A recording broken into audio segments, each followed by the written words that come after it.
anyway,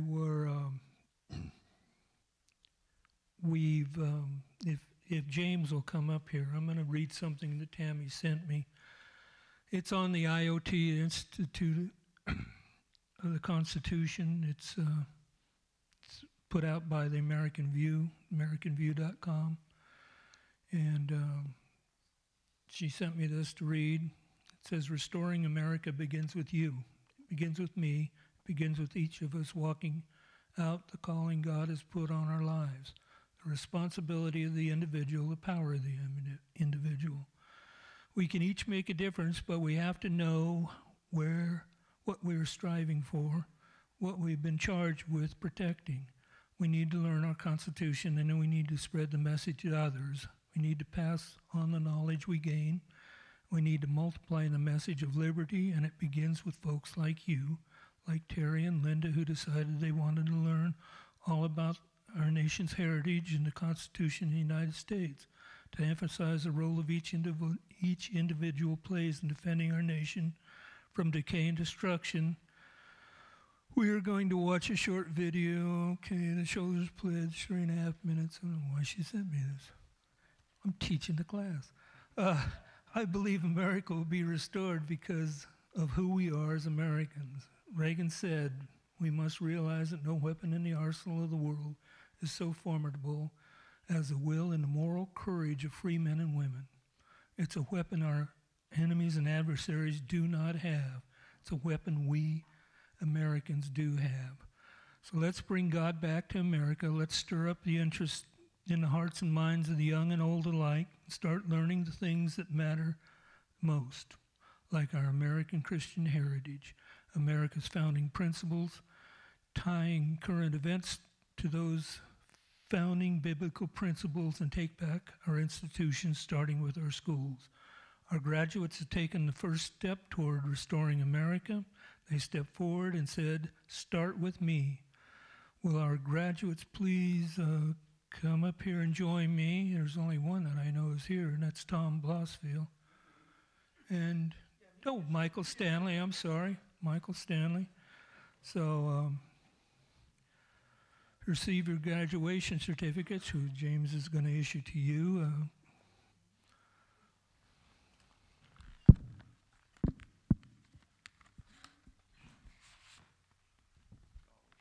Brian's not here.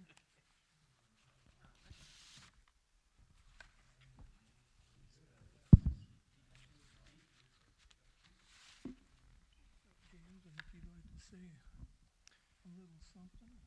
Sure. All right, well, I've been tasked with, and it's my honor to present these certificates to graduates of the Constitution program. And one thing I want to say real quick is one of my prouder moments from my youth was when I was in 8th grade. I actually won the Constitution Award. That was back when they actually taught Constitution in the schools. I went to Browns Elementary down there in Rio Oso. And I remember, when that whole thing started, just really just igniting a fire in me. Like I wanted to learn everything I could about it and understand it. And it was definitely something I think that led me down a path eventually to where I am today, was studying the Constitution and actually winning that Constitution Award. So we got 2 gentlemen here tonight who have won a Constitution Award of their own in graduating from this program. And I don't think it can be understated, because we know from surveys after surveys that too many Americans don't understand their government and how it's set up, and that it's a republic, and that means something. And it means separation of powers, and it means checks and balances. And the more that our public becomes educated and aware about what it really does, then they can hold people accountable to it. So tonight, it's my honor to recognize Tom Blossfield and Michael Stanley on their graduation. This certificate says, Institute on the Constitution proudly presents its certificate for the completion of the U.S. Constitution course, an American view of law, liberty, and government. And it bestows upon the recipient the honorable title of United States Constitutionist. We need a lot more of those. with all rights and privileges thereto appertaining, this 18th day in December in the year of our Lord Jesus Christ, 2017. So, Tom? Well, thank you very much. Congratulations to you.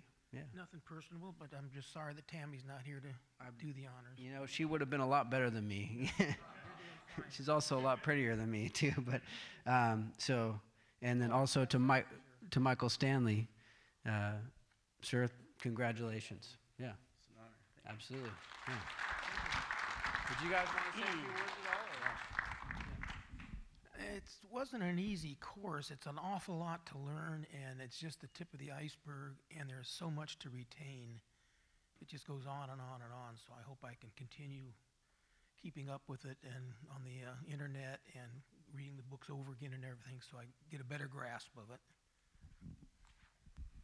I found the course fascinating and comparable to the Holy Bible. Our Constitution parallels that to the fact that it is a living instrument and it is to be used by man. The government will not enforce the Constitution, but it's we, the people of the United States, that need to obtain this knowledge and use this as a tool. It is our tool of freedom. If you really compare what the Constitution says in today's government, you see pure tyranny, and 9% of it should be abolished. So we need to stand in unity, and I just pray that more people will get involved, not only in the Holy Bible, but also our Constitution and the sacrifice that our founding fathers gave for this country. It was an honor, and very pleased. It stopped Obama cold, so Well, we praise God for that. Thank you. he couldn't get around it. Thank you, guys. Okay, now that James has got up here, I'll introduce him because nobody knows who he is. But he's local grown. He grew up down where I grew up, sort of. I was in Nicholas. He is a little farther south, but he knows a lot of the people I know. Yeah, good country. And like I said, he's up for re-election this year. There's nobody better. There's an important change on our assembly, too. There's two Democrats who got somewhat frisky, apparently, and they've resigned. So we no longer have a supermajority. Oh, cool. Okay. Excellent. So, look, let's give James a hand and let him have at it.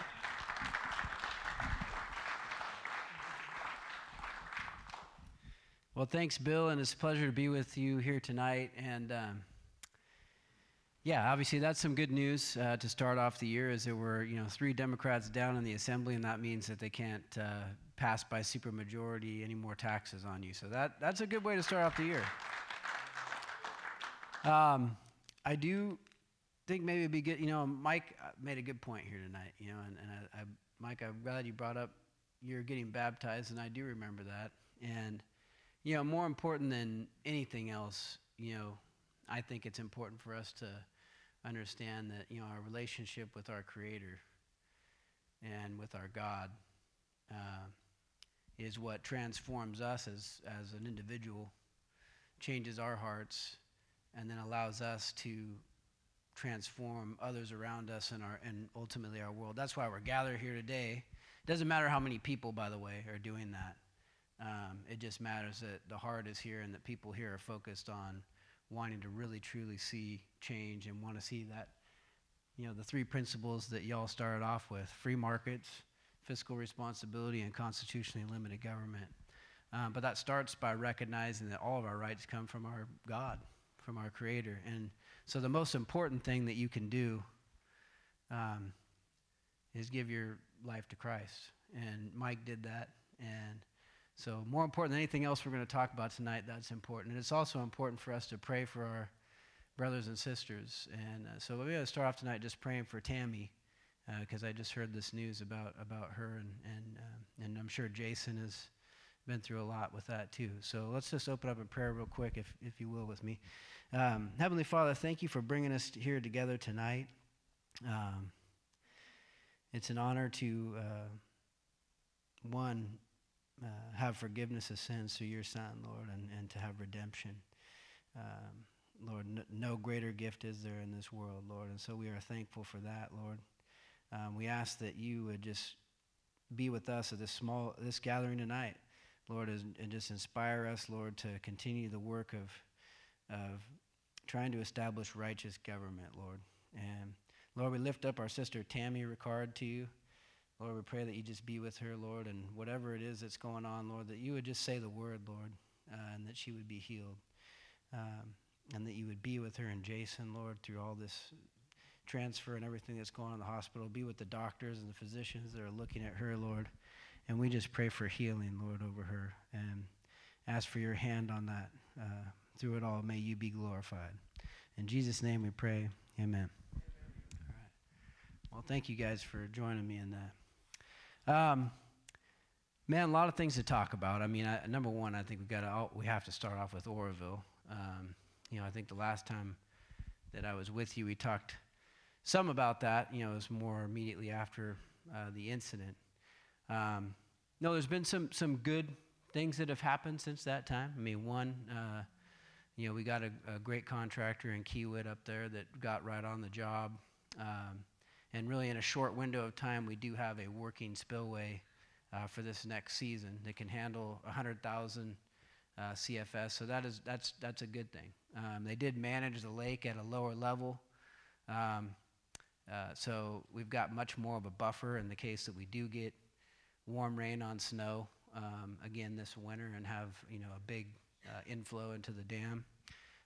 So that bodes well for safety. And we've been working together as a coalition. Myself and Senator Nielsen, Congressman LaMalfa, and then stakeholders from throughout the region, both Yuba, Sutter, and Butte, Oroville. We have people from all different aspects who've kind of come together to say, look, it's not just about building the spillway back. It's about we need some real substantive changes at DWR and how this is run. We want to see some real acknowledgement of the impacts that this dam has had on this community, not just in February of last year, but for the last 50 years, 50 plus years, the dam's been there. So we want some acknowledgement of those things and some real progress made.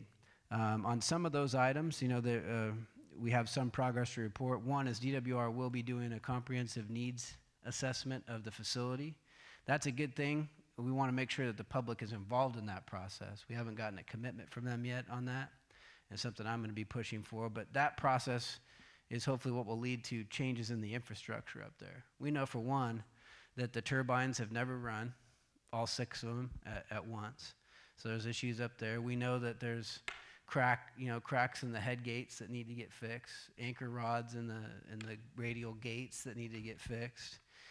And I think even on a bigger scale, we know that what we need up there is a true auxiliary spillway or a low-level outlet, which many other dams have been equipped with now to help make that much more safer in the event that you get large inflows into the dam. So that process is moving forward. We're going to be pushing on that.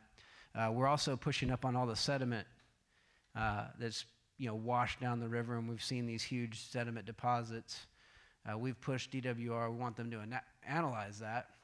Now, they have done that. They have started a process of analyzing the sediment, but we want them to do something about it. We need that removed. We need dredging, throughout the Feather River system, because this is not just February 12th was certainly a big event and had a lot of this impact, but it's been going on for years. That we've seen our channel get impacted. So we're going to need to continue to push on that. There is some progress on that. And that's a positive thing. But we know there's a lot more work to do, and probably the thing that really highlighted that more than anything was the release of this forensic report last week that you may have read about in the papers, and maybe you've even gone through and read it as I have. I've been pouring through this document. And I think what it shows clearly more than anything else is that DWR is guilty of not operating this dam the way they should have, that there are some monumental problems in how they've gone about talking about the facts of what's going on up there and then what they've done to try and address issues that they should have known about. Even if they say today, well, we didn't know about that and no inspection showed it, the question is, should you have known it? And let me just give a couple different instances. Number one, the geology of what's going on up at the dam. Now, I've talked to a lot of people over the years, old timers that have been involved, and they said, look, that whole area up there, you've got amphibolite rock. There's areas that are, where there's faulty rock. And they've told me that over the years. This is just people that I've talked to and known over the years. DWR has consistently maintained over the years, and the forensic report documents this, that both the spillway, what they call the flood control outlet spillway, that's the regular gated spillway that you've seen, the one that crumbled, that both that spillway and the emergency spillway hillside were built on competent rock. Well, that turned out to not be the case. And they consistently said, oh, it's been competent rock. Well, the geology report that was done before the dam was even built clearly showed that there was weathered rock both on the emergency spillway hillside and where they built the spillway. And it showed that in construction, they didn't dig out that weathered rock in certain places, including the place where it crumbled apart. Imagine that. That they didn't dig out all the faulty rock and, in fact, left it there.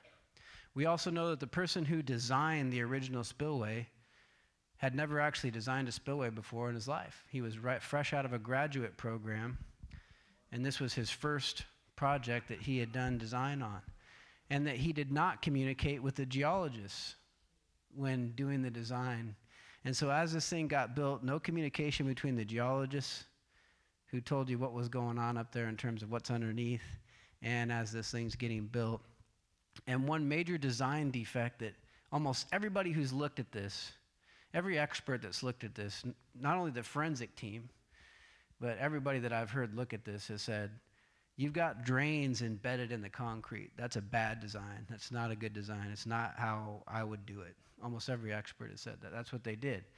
And when you have a spillway that's about 12 inches thick, nominal thickness, and you have drains that in some places are 6 inches in diameter, what do you got? You got about 6 inches of concrete above that drain, right? And that's a faulty design. The forensic report clearly spelled that out. DWR should have known about that.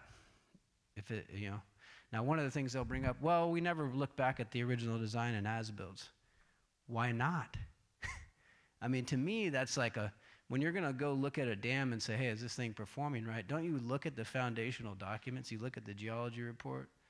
You look at the design and as-builds and say, okay, well, how is this constructed? Do we think there might be? They don't do that. They absolutely have not done that. And so they'll tell you, well, hey, our process wouldn't have found any problems. Well, yeah. I mean, if you're never going to look at anything and you're going to believe, and the forensic report even went as far as to say that DWR created a mythology. They created their own mythology of what the geology was by saying, oh, it's competent rock. Everybody says it's competent rock. We haven't bothered to look at the geology report, but we all agree there's a groupthink here, and so it's okay. I mean, the report clearly delineates that. So then after this thing's constructed, they notice that there's cracking that follows the drains. And the report says that should have been a telltale sign that there was something wrong, and that even initially people at the dam said, yeah, this is a more fundamental problem, but DWR instead normalized it. That's a direct quote, normalized it, and said this is just routine maintenance. We repair these cracks all the time. But those cracks were right where you would think they would be, right above the drains, where there's not as much concrete. So look, I mean, this report clearly details to me that there's a monumental failure of government in how that dam was operated and maintained. And more than anything, what this is really about, for me, is that I want them to treat this dam as if it was their kids that lived in the communities downstream, as if it was their family that lives in Oroville, in Yuba City, in Marysville, because I'm betting that if it was their lives and their families' lives and their homes that were on the line, I guarantee you somebody would be reading the geology report. I guarantee you somebody would be looking and saying, man, is this design still good? Maybe we should upgrade this thing, I'll guarantee it. And the other thing that I think we've seen, the other point I like to It's a frustration that I know is felt in this room, is that, you know what? We just want you to be held to the same exact standard that you would hold all of us, that government holds all of us, right?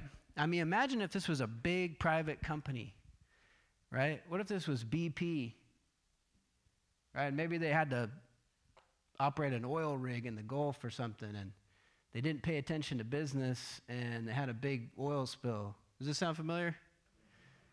And, and it ruined a whole community, right? What was the standard applied to BP? Every government agency was all over them, fining them, all kinds of penalties.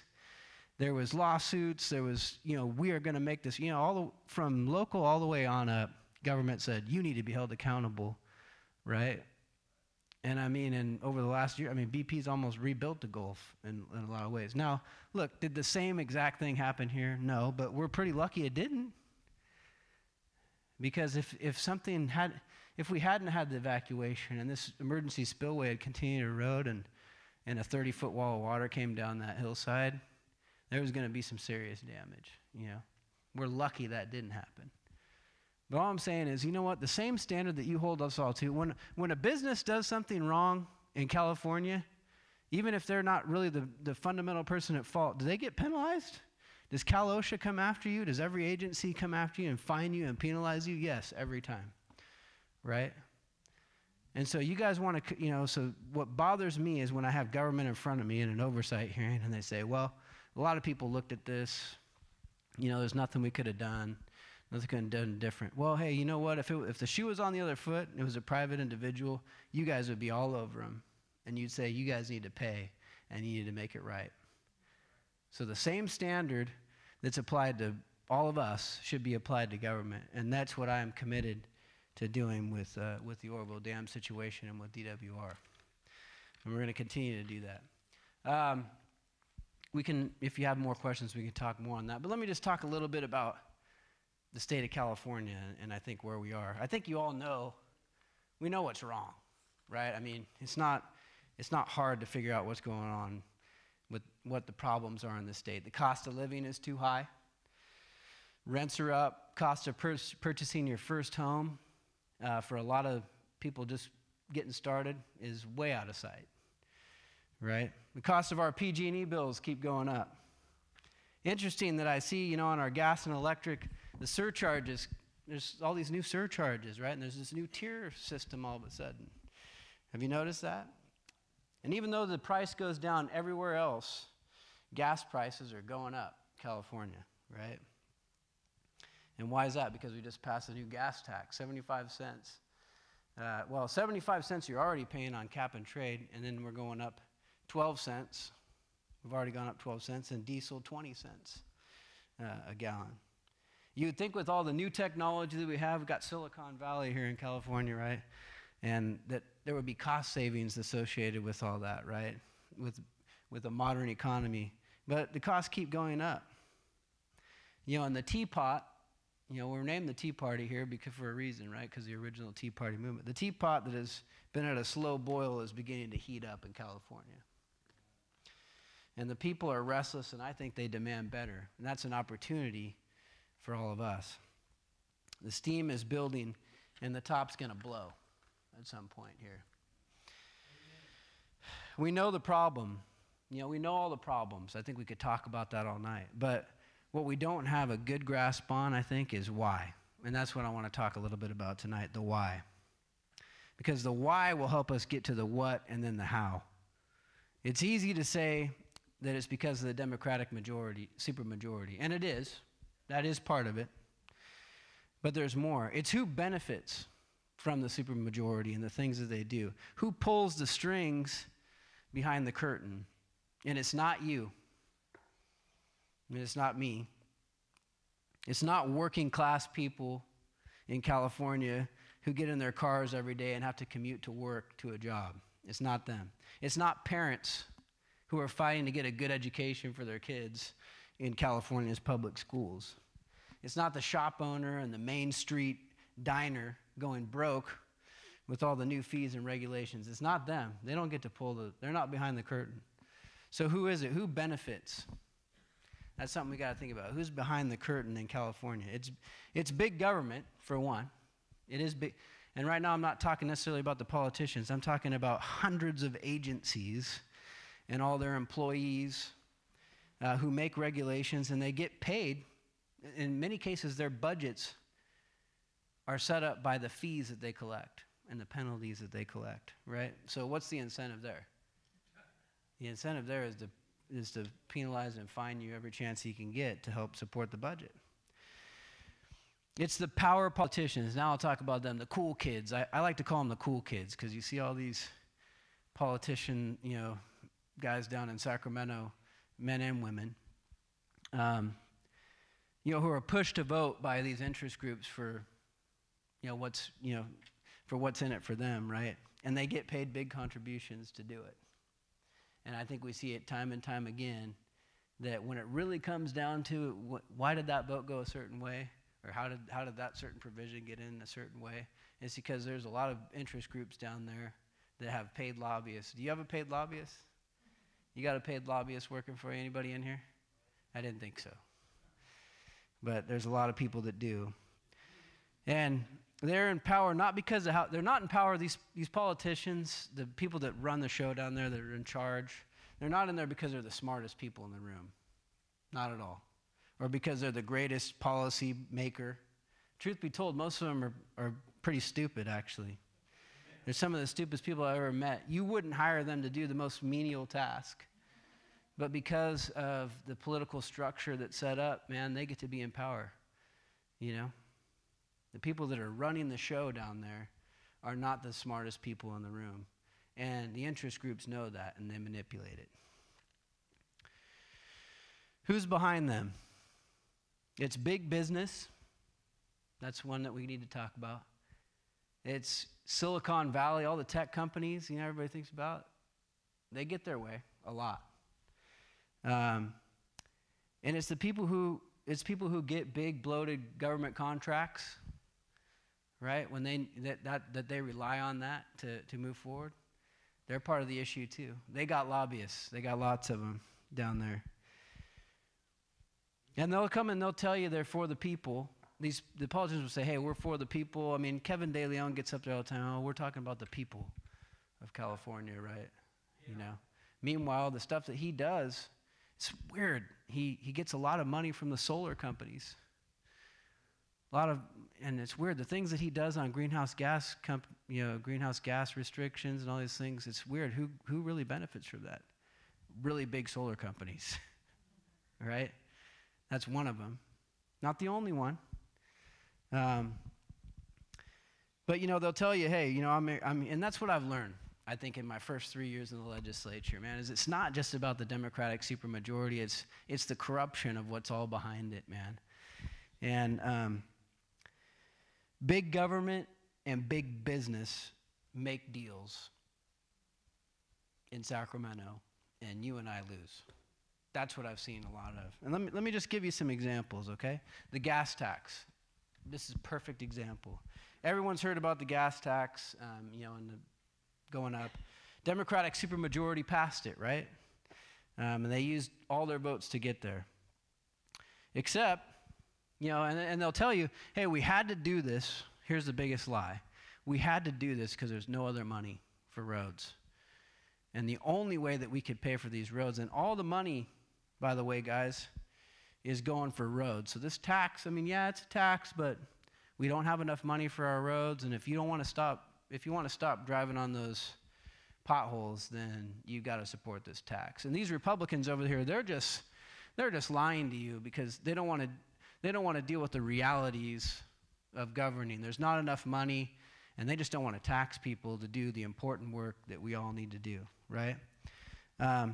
It's funny about that. Let's start with one, that all the money goes towards roads. Even before the thing was passed, they had budget hearings where they were already diverting that money for other things. For example, most of the money, 90% of it, by the fact, can't be spent on adding new lanes. You can't add new lanes. It's just about fixing and maintaining what exists. Because they don't want to expand new lanes. Why? Because you'll drive your car more, and we don't like that. That leads to greenhouse gas emissions, right? And they've sent money to other things already, like parks and like wildland crossings. These are important because sometimes wildlife can't get across the highway. They're going to get hit and become roadkill, and so we need to make sure that we have wildland crossings if we're really going to put the money into the roads, right? I think that's funny. So wildlife can get across the road, but you can't get to your job on the road that is currently constructed. But who supported this humongous tax increase on working Californians? Well, the Chamber of Commerce, California Chamber of Commerce, for one.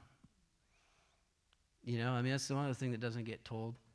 I'm sitting there on the floor, and you get these, kind of one-pagers that show you who's all supporting the bill, right? And they're like, hey, you should really support this because California Chamber of Commerce says this is a good bill. 2 weeks ago, they were telling me, hey, man, here's a bunch of job killer bills. There are fees and regulations that are going to kill jobs. Vote against them. But this gas tax that affects every working Californian, that's a good job creator. That's a good bill. Vote for it. Chamber of Commerce. California Trucking Association was on there. They said, yeah, go for it. Well, hey, who does the California Chamber of Commerce really answer to? Is it Linda's Soda Bar? Linda's Soda Bar in Yuba City, right? Or Tracy's over here in Marysville?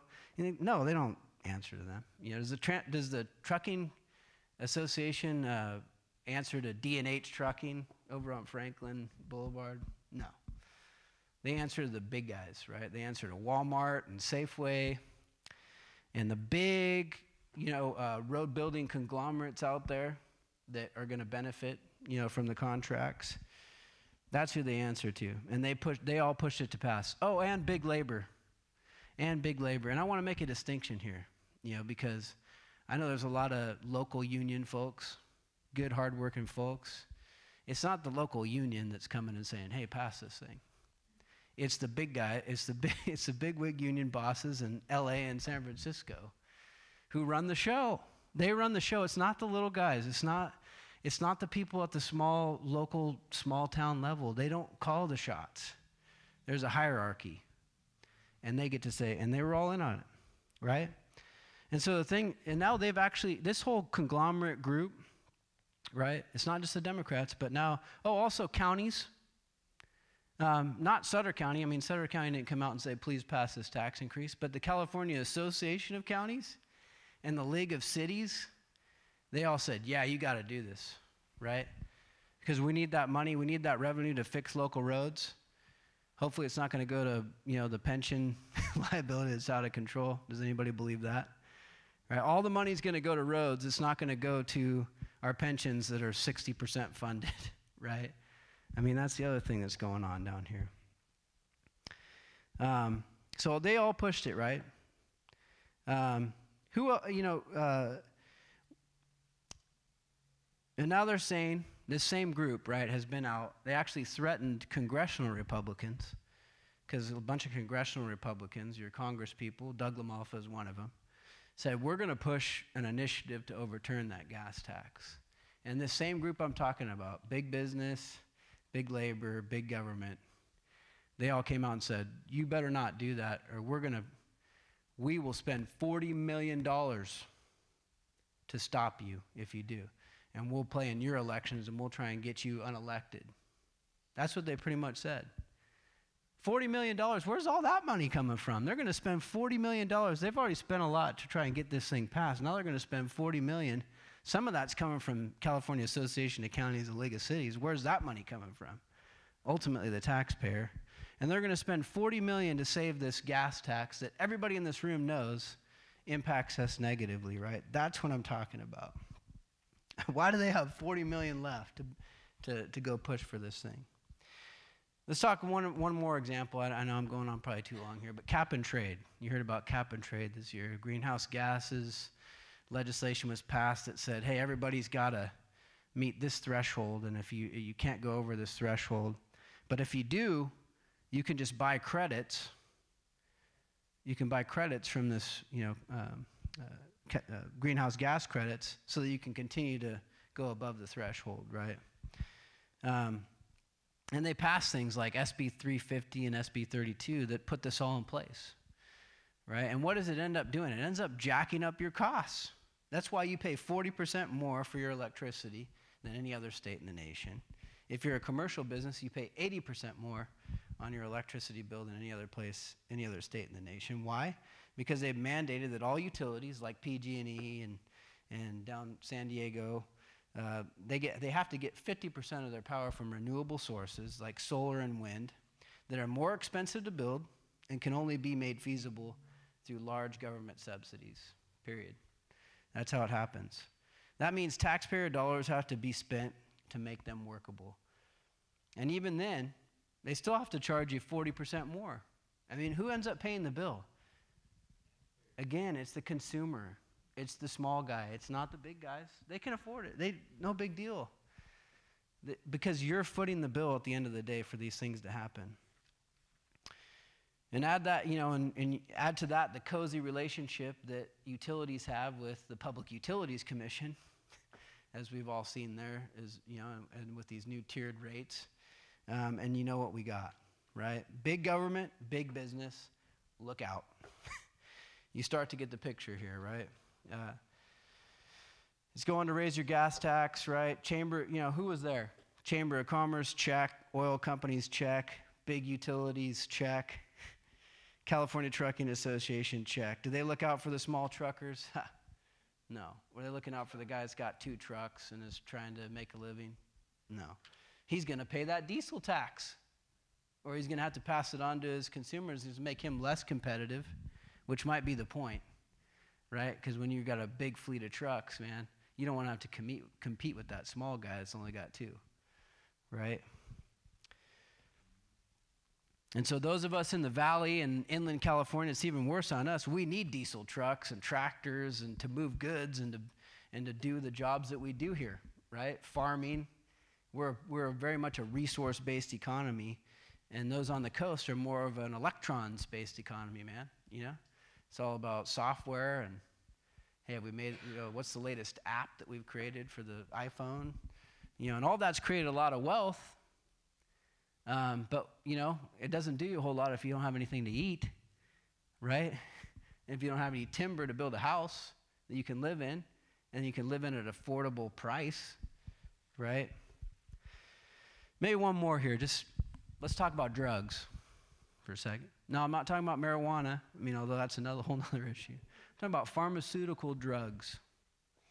Pharmaceutical drugs. Do you think do those seem cheap to you when you have to buy pharmaceutical drugs? Well, we had a bill this year that essentially said, hey, before they raise the price of drugs more than 16% in 2 years, that they have to at least give 30 days notice to the insurance companies. And so you might go, hey, man, that sounds like that's not free market, right? Hey, if you want to raise your price, you should be able to do it, right? I agree. However, right now in healthcare, do you get to decide whether or not you get to buy that drug? Well, first of all, who buys it? The insurance company buys it, and they are mandated to buy it. They don't get a choice in the matter. They're going to buy that drug. Then we talk about Medi-Cal, and even in the prisons. Here's one just simple example, Hep B. Or is it Hep C? Hep C drug. There's a drug out there now that cures Hep C, and then there's drugs out there that really bring it under control, right? But you have to pay for the one that cures it in the prison system. And when it comes to how the Medi-Cal and other public programs, health programs are carried out, you have to buy and guess what? It's also the most expensive drug to the tune of, I can't remember the exact number, but man, it's something like $15,000 a pill. Not just the script, but a pill, right?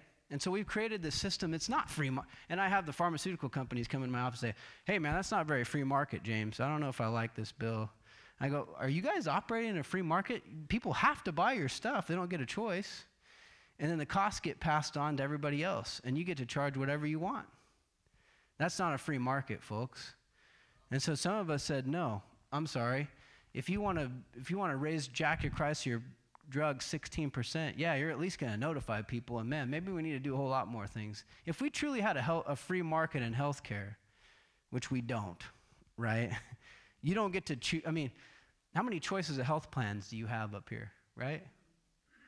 Pretty much like Blue Cross or Blue Shield. They're owned by the same company, right? I mean, it's not like you have choice, really, in your health insurance and in your health care in a lot of ways. And Obamacare has obviously made that even worse, right?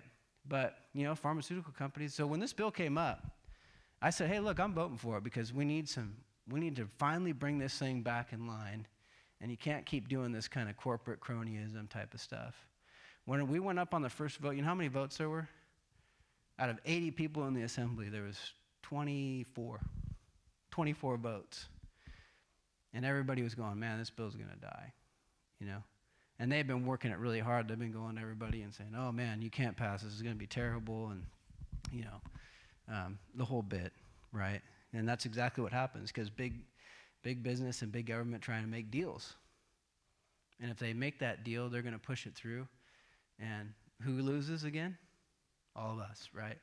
So I stood there with 24 people, and I had 3 other Republicans with me. I said, you guys stay with me, man. Vote with me on this. They did. And we hung out there, and we stayed there. And, because they'll stall a vote, and they'll call the question, they'll put it on call, is what they call it. So the bill comes back up. Well, we kept pushing on it, and we came back up on the bill got put on call again. We got up to, I think it was like 33 or 34 votes. Still not to 40. You still haven't gotten a majority, right? And they're still working. Well, hey, here's the other tricky thing about all this is there'll be people who will stay off of a vote just to see if it dies, right? If it passes, they'll vote for it, even though they don't even believe in it necessarily. But if it passes, man, they'll be right on there to put their vote up there because they don't want to be seen as being anti-transparency, right? But they also don't want to piss off their pharmaceutical buddies, right? So, man, when this bill goes up, on the last call it goes up, and it gets over the majority, and, man, that's the quickest I've ever seen a vote go from 35 to about 71 votes in about 2 seconds. Okay, everybody's votes go up then, right? But that's what I'm talking about, man, is we're not just battling the Democrats, we are, but we're also battling people who just like the status quo because they make it work for them. And they have paid lobbyists, and they make sure those lobbyists get the deal for them, and they really don't care if it doesn't work out for you. And that's the problem with California. That's the real problem with California. And knowing that, if we know the what, then we can go about change, and that's the thing we really need to be focusing on is because when we, the people, say, no way, you know what? I'm sorry, that deal doesn't work for me. That deal doesn't work for my family. That deal doesn't work for working people in this state, and we're going to stop this stuff. We're going to throw these people out, and we're going to put people in there who want to work for us and not work for all these special interest groups and the big government and big business, right? That's when we'll really, truly change it. And I think we're reaching that point. That's the good news. We're reaching that point because people around this state are going, what the heck just happened with this gas tax? Really? You don't think we pay enough in this state? And you just jack my gas taxes up? People are fired up about that, Really? You guys just passed another $4 billion housing bond to build more housing? But man, but people in the Bay Area can barely afford to rent a place, rent a, 800 square foot, maybe, loft for $3,000 or $4,000 a month. I mean, that's what we're talking about. So people are starting to wake up to this, and it's part of our groups like this, to help tell the story of the what. This is what's really going on, and this is how, government's not working for you and not looking out for you, and let's go do something about it. That's really what we need to focus on, I think, going forward, and getting back to these things and talking about these things about why they really matter, right? Why do free markets matter, right? Because if we don't really have free markets, you don't have the ability to go out and bring yourself out of poverty, right? You don't have the ability to go out and get, you don't have choice in your jobs. You don't have choice in your health care, right? If you don't have a free market, if the government's controlling it, they're controlling your choices, right? So we need to talk about that in a real way, how it affects. Why do we need to be fiscally responsible, man? Well, because right now we've got, $350 billion of debt in this state. A bunch of it is tied up in these unfunded liabilities on pensions that your grandkids are going to pay. and they probably won't even be able to pay that debt off. That's why we need to be fiscally responsible. And I'm not the only one saying that. Governor Jerry Brown's saying that. He said that in the last 5 budget cycles. Hey, man, we're going to get to an unsustainable level unless we start putting some money away and stop spending all this money. But these guys can't wait. You know, we have a $9 billion surplus this year. $9 billion surplus. Their answer is, well, cool, we can go spend more money. Most of us are saying, that means you've taxed people too much, right? If you got $9 billion more than what's going out and you just passed a gas tax, you're taxing people too much, period. You know, but that's not their response. Why is constitutionally limited government important? Because all rights come from God. And if you don't have a constitutionally limited government that follows its own rules, what you have is a tyranny. They get to do whatever they want, and they're doing it. Look at what they're doing. So many of the things they do wasn't constitutional. They don't even. There was a legislator that was on video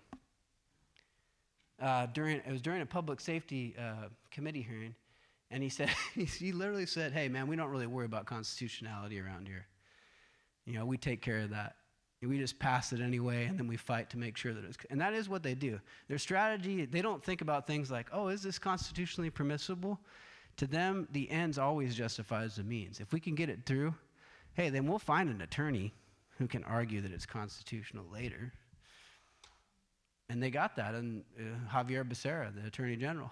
You know, I mean, I listened to him last night talking. I think they had him on Tucker Carlson, trying to say how these executive orders that Obama passed on immigration were legal, and that the real tyrant was Donald Trump for trying to rescind unconstitutional executive orders.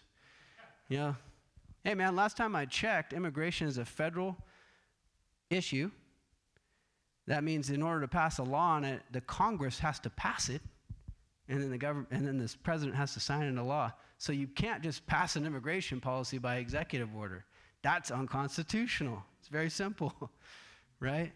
But these guys don't do that. So look, I know I've hit a lot of different things here and probably gone on too long, but this is the battle that we're in, folks, and we got to explain these things in everyday terms to people. We got to tell them what's going on, and we got to motivate them to go out there and do something about it. That's what I've been really focused on, all right? Especially when it comes to the legislature. We are trying to find candidates in districts throughout the state. You know, it's great if I get reelected, and please, I do want your support. I'm running for reelection. I want to do this job. I'm going to fight like, you know what? I'm going to fight as hard as I can to get results. But it's not about me getting reelected, man. You know, what it is about is getting other people elected in different parts of the state so then we can use our collective might to go do something about it, to really change it around. Right now, I got 25 Republicans in the assembly. It's tough, you know. But I don't look at my day-to-day. I don't look at like, oh, man, I can't get that done. I try and find a way to do it, and then I look towards 2018 when there's going to be elections, and I say, how can we change that and make it work for us? And thank you. Because what did you just say? And you got to look to God. And that's a good way to end right there. We need to pray, you know, because God can do what man can't even dream of doing, right? So we should be very prayerful about this next election cycle. I know a lot of prayers went into the last election cycle. It matters, okay? We got to do the work. We got to go out there and be soldiers. But God makes the way, all right? And Proverbs says, in a man's heart, he makes his plans, but God directs his steps. So we need to be prayerful and saying, God, how can we change this state? How can we get back to where we all know it needs to be, right? Where we know in our heart it needs to be, for the people, by the people. Let's have that prayer and let's go out and do the work to change that in 2018. Thank you guys, and I'll be happy to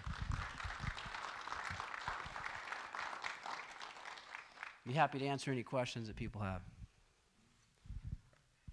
In regards to the dam, is there anything to get the fox out of the hen house as far as inspection and get somebody else to inspect the dam instead of the water department? Right, great question. So right now, the people that inspect the dam is the Division of Safety of Dams, DSOD is what it's called.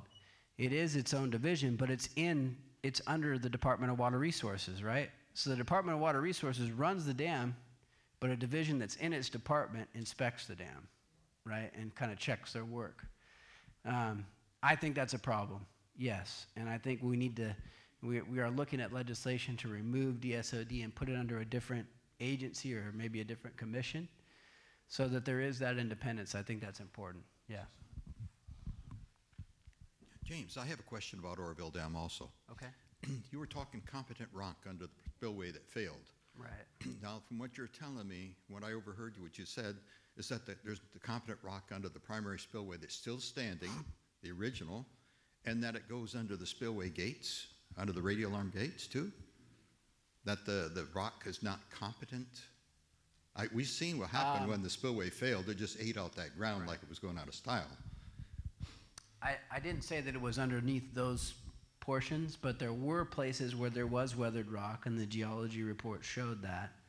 And actually, where it actually failed, where it failed this last year, it was one of those points. One of those points. Now, yeah, I think another very good question is, okay, well, where else do we have these problems, you know?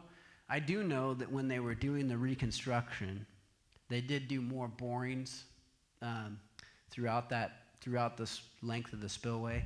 And what they did find was that there was competent rock in that upper portion of the spillway. They're going to redo it. They're still going to redo that. They're going to redo it. But in the upper portion of the spillway, the rock was strong. But the fact of the matter was, they knew that there was places it wasn't, and they didn't dig it out. They didn't get down to bedrock. They didn't anchor it very well. All that came out in the forensic report. I wonder if the dam was put up on competent rock.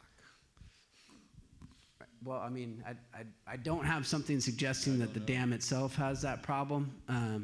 But, you know, look, I think we need to constantly be questioning and be critical. You know, prove to us. One of the problems is that FERC is the Federal Energy Regulatory Commission. They are responsible for reviewing dams that create power. When they did their review, they asked DWR, like, hey, what if this spillway broke apart, right? And what would be, you know, they did what they call a failure mode analysis. And DWR came back and said, oh, it's competent rock. They repeated the myth. Oh, it's all competent rock, that'll never happen. And FERC said, oh, okay, that sounds good to us. I mean, that's essentially what happened. There was no, well, prove it to me. And that's what we need more people saying, prove it to me. Don't just tell me.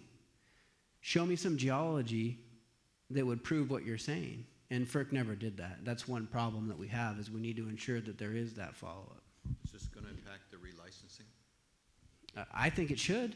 And we've actually, you know, Senator Nielsen and I, Lamalfa, our coalition, have written letters telling them that it should be delayed until we know all the facts of what's going on and how you're going to fix it and how you're going to remedy it. How you're going to deal with all these impacts, you know, that have happened because of that failure. Anyway, so yes, I think it should. Thank you.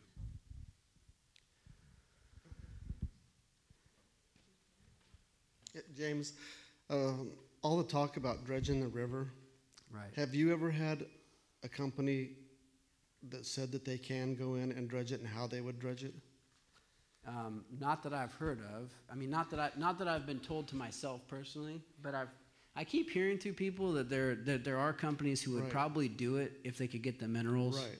And maybe you know a little bit more about that. Tell Well, me. I dredged know for you work for 20-something Tyker. years. Right, yeah. So Right. there's only two ways to dredge that I know of, and that's Right. bucket dredging and suction dredging. Right. With all the piling that are in the river, all the concrete, I don't see how they're ever going to dredge that river where it would be possible. Right. It's too much. Well, to suction dredge it, you need hundreds of acres to put that material. Right. And I just don't see where it's going to happen. Do you Right. see it actually happening? Well, I mean, what we're pushing for is at the very least, let's take care of these kind of hot spot areas. So like down by the Nicholas Bridge or Well, where that's there's lots of sandbars in there. right, lots of sandbars there, or you know, at the Yuba City boat launch is now silted it back in again. You know, can they at least do some of that? You know, and that's stuff that will probably have to be continuously done. But to me, they create that problem, right, with how the dam's been operated over the years, and this latest event has it has impacted us, right? So I'm like, at least take care of the hot spots. There is actually, DWR did their own study called the Lower Feather River Corridor Management Plan that identifies doing silt removal.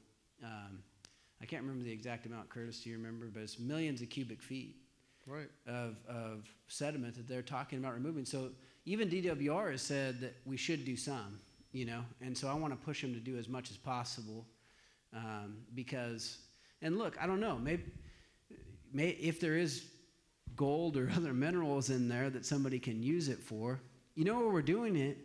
We're doing it along the Yuba River, right? Aren't we? We're doing some removal over there in the dredger ponds and stuff like that. Well, they're not removing the material. They're Right. just, you're talking about where they're basically just looking for the gold? Well, Because no, all they're that doing a restoration project over there along the Yuba River, in conjunction with the federal government. Okay.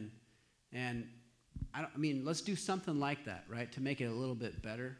Is it ever going to be like perfect? Probably not, right? But I mean, I just feel like we haven't been doing any, right? We've been doing zero. Oh, it's gone now so long that Right. it's a major mess. It is a mess, right? But I'd love to put Tyker to work doing that, yeah. Well, I don't care about I Right. stole this hat from my kid. Oh, okay, you're right. That's Jeff's hat, right? Yeah, okay, here. Exactly. Yeah. Thanks. Who's paying for all this? For what? For all this repair work? The taxpayer, period, at the end of the day, right? So far, DWR has tried to constitute a lot of this as an emergency effort. And by doing so, that makes them potentially eligible to get FEMA money, Federal Emergency Management Agency money to reimburse them. And the more that they can get out of FEMA money, the less that the beneficiaries of the project have to pay. Because ultimately, the person that's on the hook, if the feds don't pick up some of the cost, if there's remainder costs, it's picked up by the water contractors, the state water contractors. That's people who get who have contracts to get water supply out of Oroville. The biggest water contractor is Metropolitan Water District that serves LA. Second biggest is Kern County Water Agency. And there's multiple different water. Actually, Yuba City is a water contractor. Actually, they get some water out of Oroville, but there's several different they're very small, but there's many water contractors out there that they're ultimately responsible for the costs associated with the project. So whatever FEMA doesn't pick up, they're supposed to pay, and ultimately they're consumers, right? The people who have to pay rates in LA, they'll see their rates go up in order to pay the cost of this. So ultimately, at the end of the day, it's the consumer and the taxpayer that pick up the tab for what happened up there. Yes, sir. Was there any chance that the dam itself was a planned disaster? I don't believe that, and I don't have any evidence that would suggest that it was a plant, like, you mean like purposeful or something, or? Well, my other question is, where did all the gold go that was recovered? And why isn't that a question? I don't know. I had heard like through rumors and other people like, oh yeah, they found gold and stuff that came off of that emergency hillside, but I can't say that I have like some sort of confirmed report that happened. It would, I've always heard, look, hey, that was where they were doing all kinds of mining, so it wouldn't be beyond reason that there's gold. Is there any type of in-house investigation going on this? I mean, as far as... Not right now, but I agree that, that's probably we have something that sightings should of be armored looked trucks leaving that, 2 a day. Right. They got the place secured off. You can't go near it. Right. They say they don't have weapons, but there are people that are infiltrating with AR-15s. Mm-hmm. They look like something out of Delta Force. And, there's barges going downriver, washing rocks, putting back on barges, going back upriver, putting on trucks. The trucks are going to trains. The trains are going out of state. And that gold right there, that's community. The people that are involved in this disaster that would have been victimized, that is compensation for them. I mean, that is a state resource, but that is money, funds for our infrastructure, dam rebuilding. Right. And not to mention the fact that that dam could have been repaired in 2013 for $1.3 million. Right. And it was shot down because of a $25 billion permit fee. And now that this has happened, I mean, who lets a dam fill up in January, you know, with this kind of snow lag? I mean, it's just common sense. I mean, actually, that's how they've always done it. Really? That's one of the problems that we've highlighted is that we always believe that they hold too much water there when we have a big snowpack. Yeah, they did it in '97. Yeah. They did it in '86, and we didn't even. I mean, really, we didn't have a '97. There was 320,000 CFS that came into the dam at the peak flow. We had 100. We had 190 this last dam. If we would have had a '97 event, that would have been really scary. Yeah. Right. So this watershed didn't even do close to what it can do last year, and you know we got this result. Well, I noticed. That's the thing that keeps me up at night, right? Yeah. And really that's one of the things we're pushing for is just like you said, I think they hold too much water up there when you've got a big snowpack. Look, if there's 180% snowpack, there's going to be plenty of water that year for everybody, right? So take that thing down so that we have more of a buffer. If we do get a Pineapple Express that's going to rain on snow. That is one thing that we're pushing for. Change the operation to do that. Because for the long time, not just in 2017, they do that. They hold it up there really high, and then all of a sudden, oh my God, we got all this water coming in. Let's pull that spillway open. 150,000 CFS comes down that flood control outlet, and we have levee breaks downstream. Well, I noticed you said that they're doing low water management. And this year. This year. Last year, these big aqueducts, I mean, right in front of LaMoffa's place is aqueducts. And there's aqueducts crossing 99 South. Those were bone dry. Mm-hmm. I mean, bone dry. Now they're up. They're up there almost at maximum flow. That's a canal for Western Canal. Yeah, that's a lot of water. Yeah. It's an irrigation. And why not flood all these rice fields out instead of taking out the communities? I mean, however you do it, I don't really care how they do it. It's just that I think there's too much water in there during those events, right? Yeah. And that's part of the issue that needs to be dealt with going forward. And that's why I say, look, DWR, great, you guys help build back the spillway. That's what you're supposed to do, right? And we shouldn't be in this place in the first place, right? Because this forensic report just told us that if you guys would have done things right, we wouldn't have had this. We wouldn't have had to rebuild it, right? But more than that, I want you to change how you operate. And I want you to change your culture.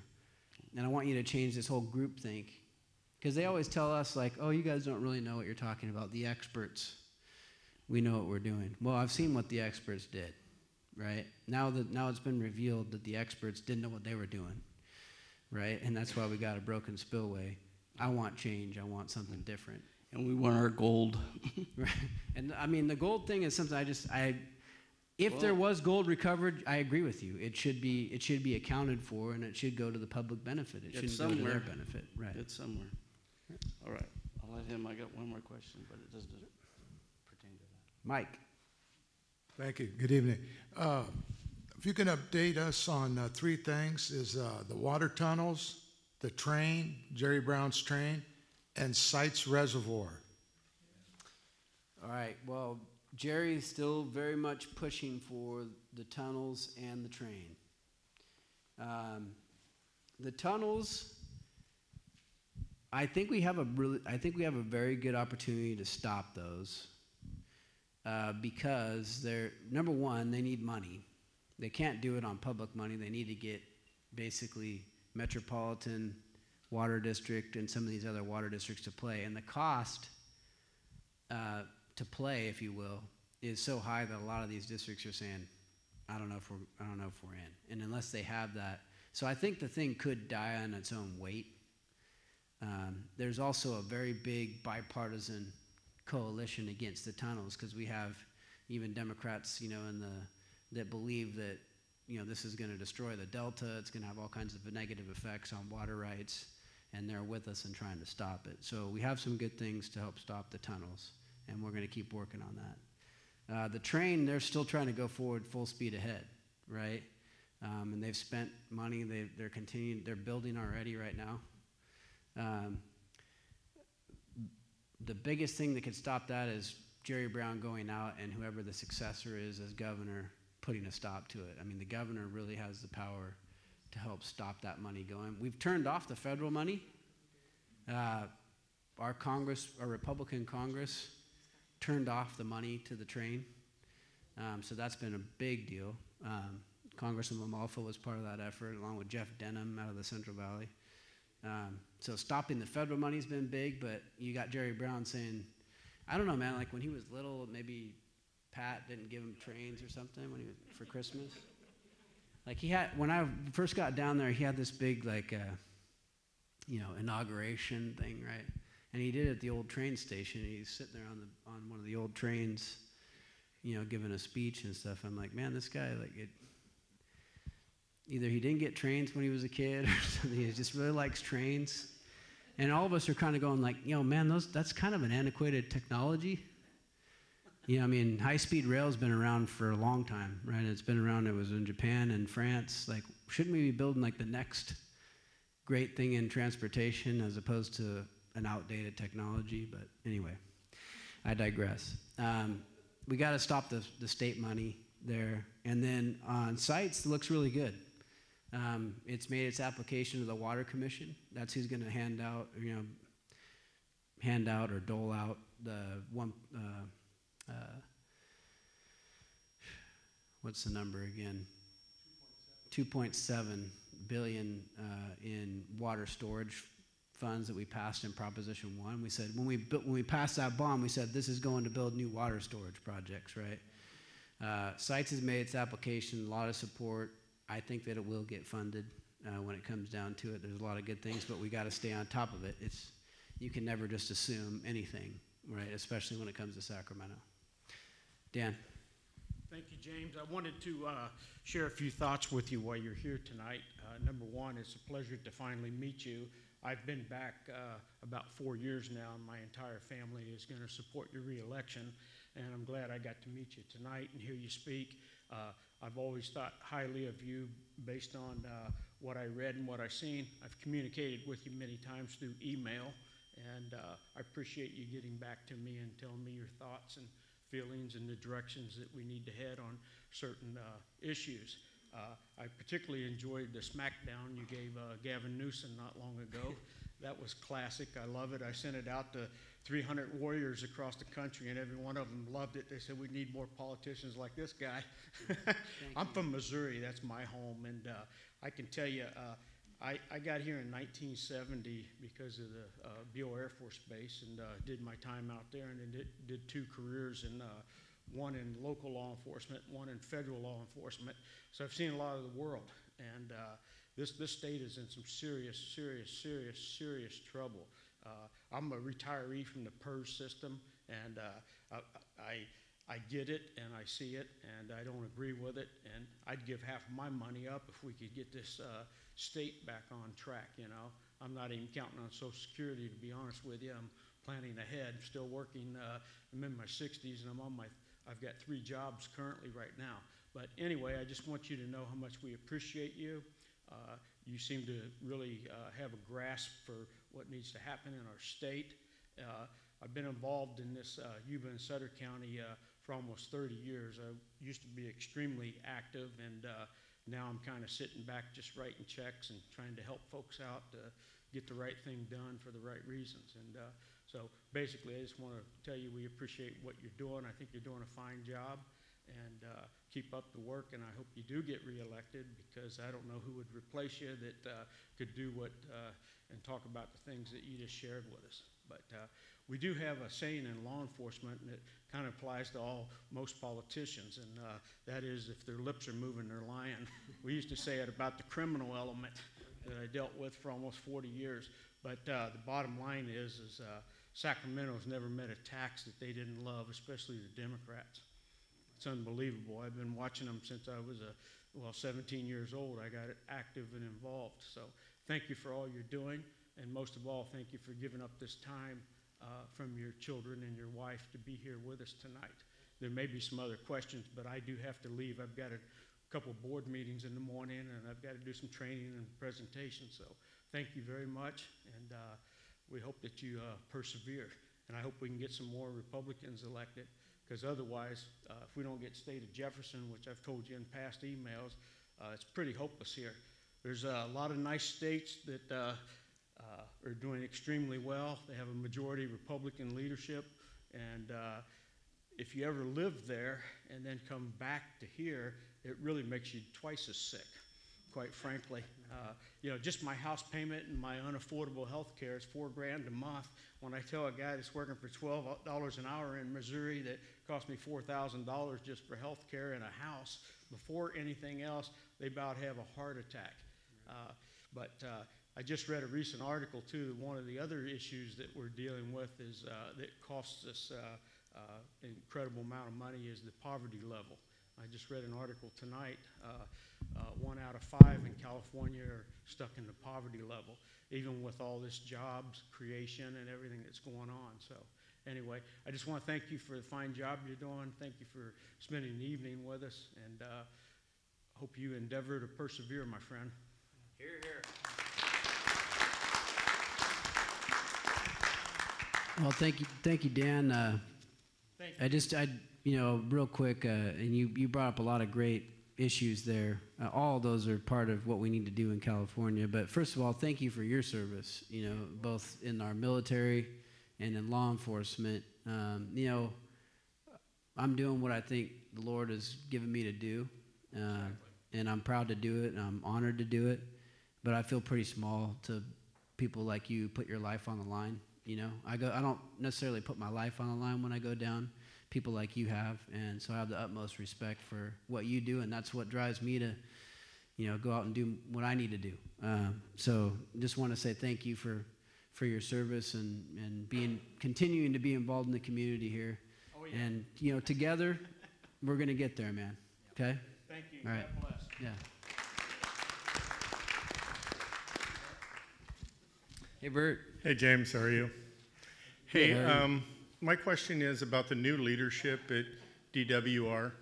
I was on a conference call the other day about water for this coming rice season. Right. And they're pretty much saying, oh, you've got 100% water. When you look at the dam at 35%, no snowpack, it's pretty arrogant on their part to tell us that that's going to happen. So my question is, have you talked to the new leadership at DWR? Do you think that that arrogance is going to go away? Because at the other meeting that we were at the other day at the fairgrounds a month or so ago, a lot of questions were answered. No, nothing got really answered by them. They shielded a lot of stuff. This report came out, kind of deflated their bubble a little bit from what they're saying. But the other thing is when we go to relicense this thing, I hope you guys prevail and we have somebody that has a thought process behind what's going on at the dam, because the highs and lows we can't take, and putting everybody in danger is arrogant on their part. So I just wanted to know if you had any dealings with those guys yet.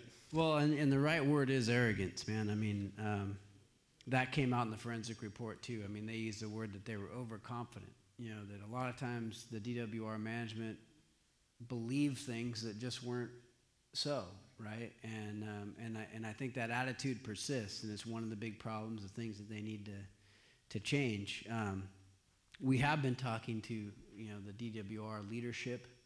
One problem is it keeps changing. So we had this oversight committee hearing, and here's another thing that's just a problem.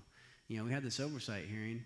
The new DWR director, who Grant Davis was his name. He came out of Sonoma County Water Agency. He was just appointed, I think in November of last year. I had a meeting with him where we talked about some things. I thought it was very productive.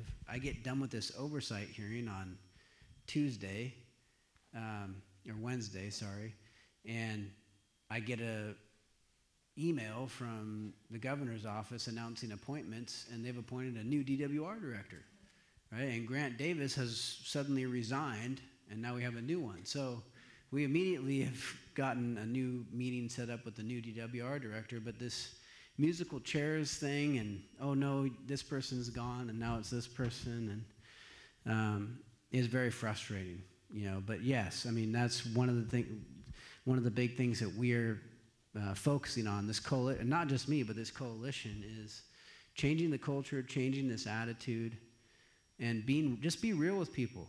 Give us the truth. We can handle. We want to know the truth. We don't want to know, what you think or sugarcoating something. Just tell us the truth so that we can really understand, one, how to keep ourselves safe, but more importantly, to hold the leadership accountable for what they're not doing, and clearly there's been a lot of stuff that hasn't been happening. So we're going to continue that.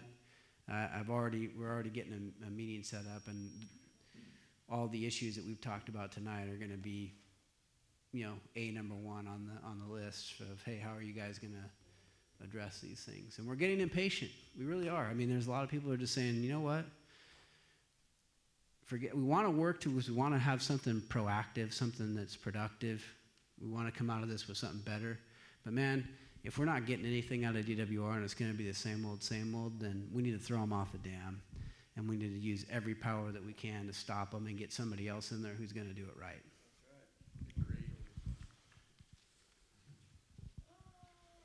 Bill. Okay, I'll forego the atomic bombs in the Oroville Dam.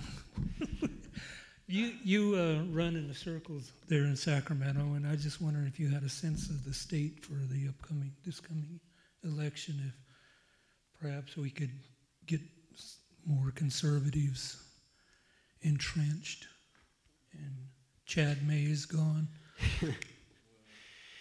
Yeah, well, I mean, and that there was some serious disagreement over cap and trade, which is what Bill was referring to. Our former Republican leader actually supported that.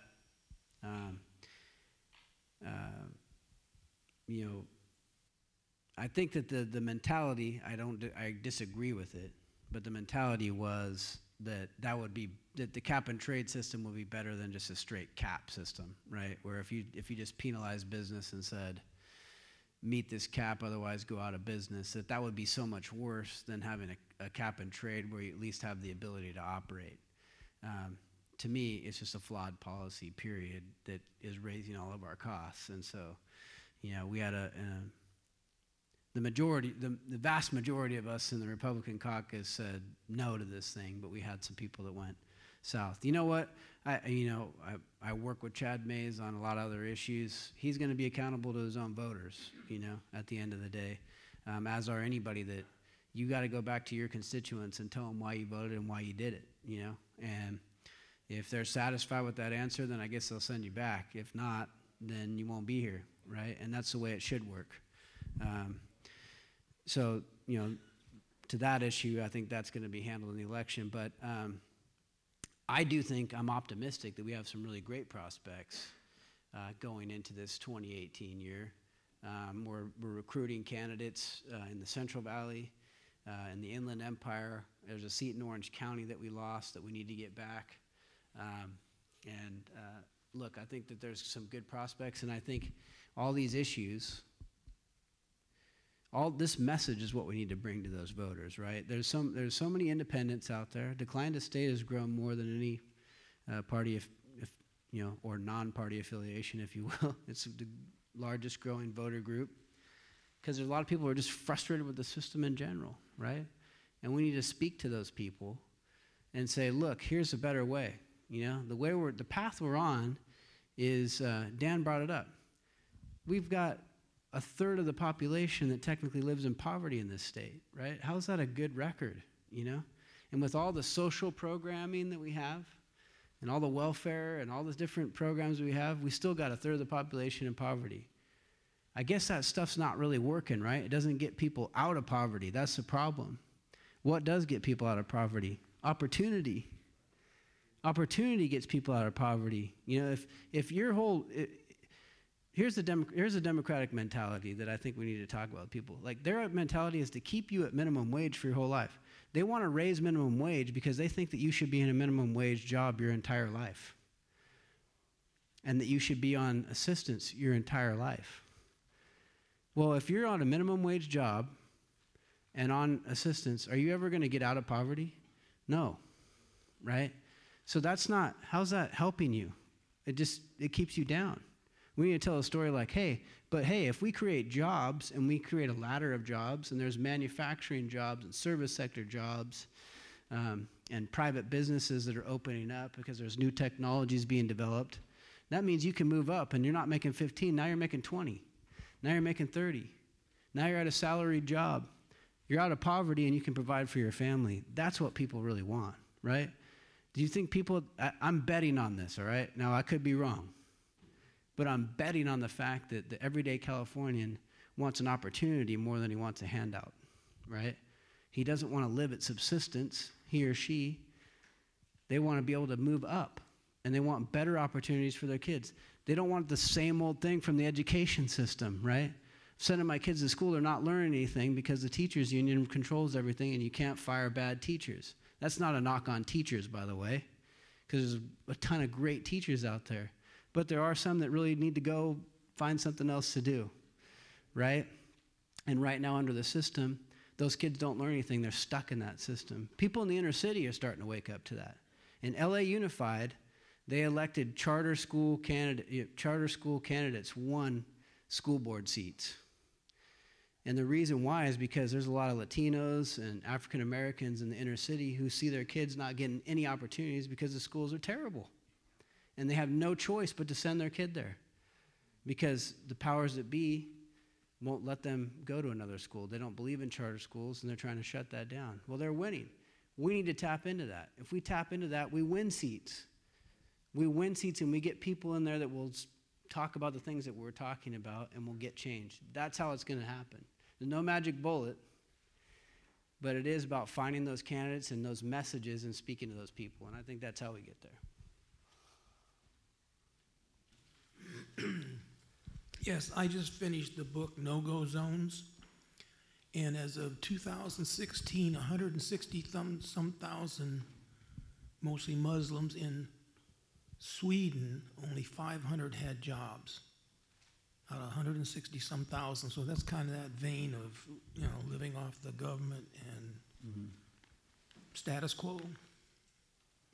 I haven't read that book, but so I can't speak to that specific issue. But I mean, not having opportunities and keeping people at a subsistence level is a recipe for disaster. It just is, and that's the path we're on in California right now. If we don't change it, that's why we're here tonight.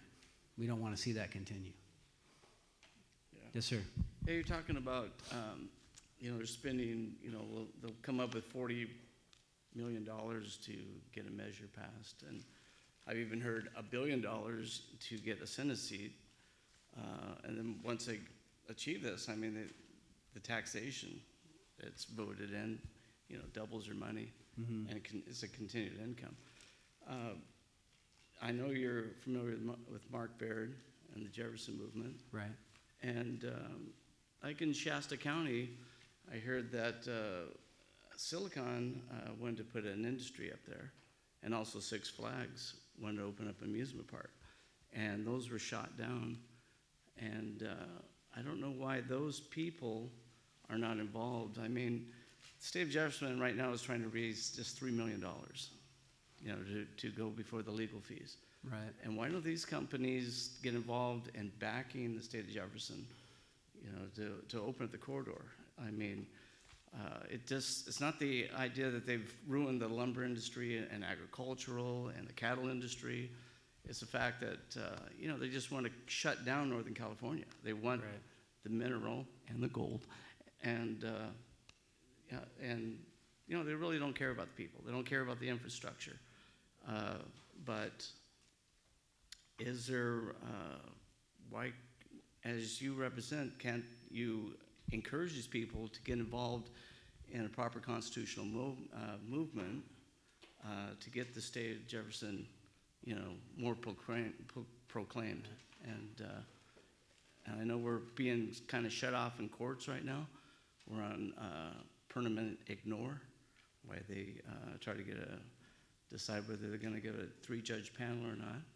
So, I mean, is there any way that influence and push can be made, you know, on a constitutional basis? We're not talking about underhanded funding or scratching somebody's back.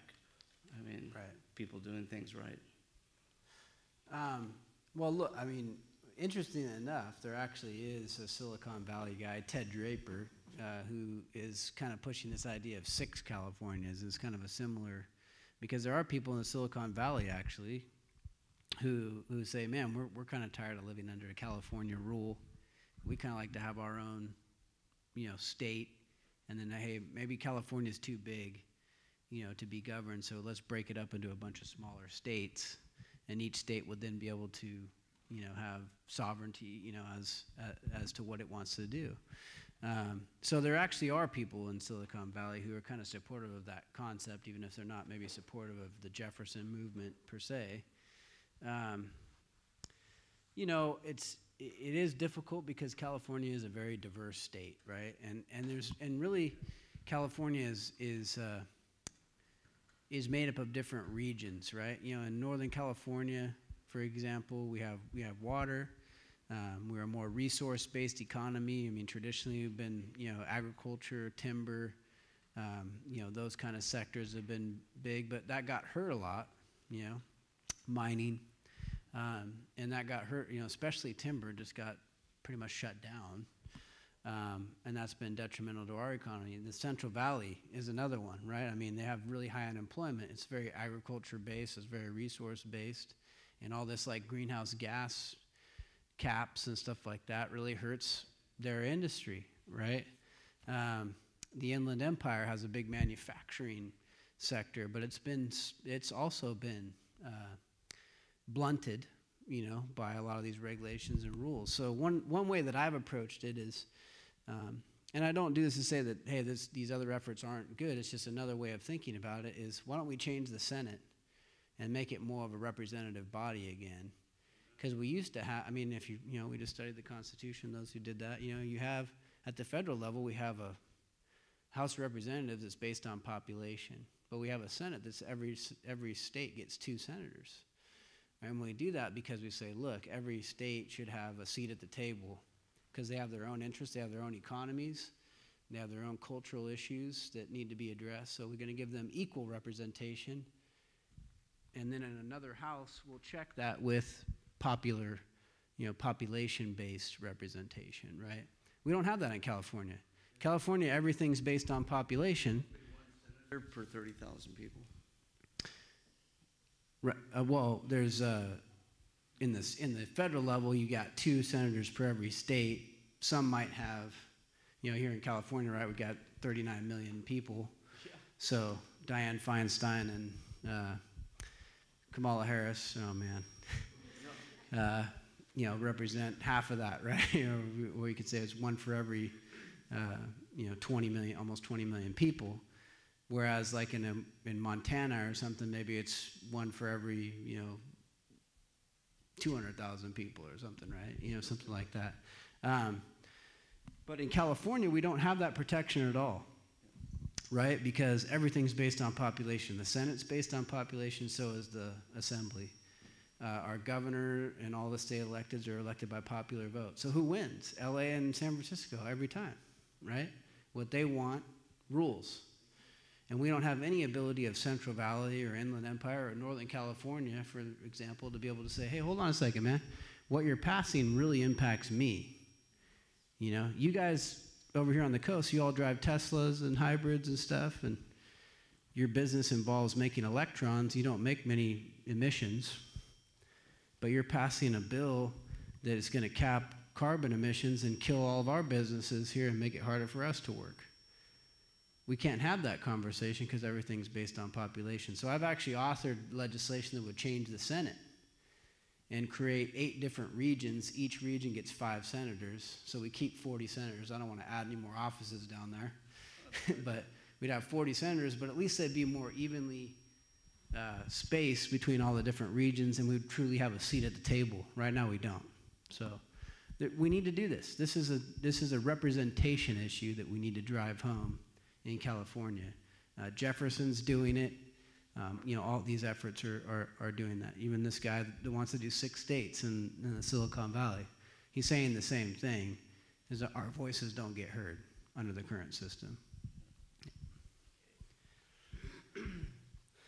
Well, the problem with the federal senators in the 60s, they, instead of the senators being beholden to the state entirely, they were folded into the federal government, and now they're just part of the federal government. They're not protecting their states at all. Right. They used to be elected by the state legislatures. Now they're popularly elected. So, yeah. I mean, there's a lot of things that have impacted it.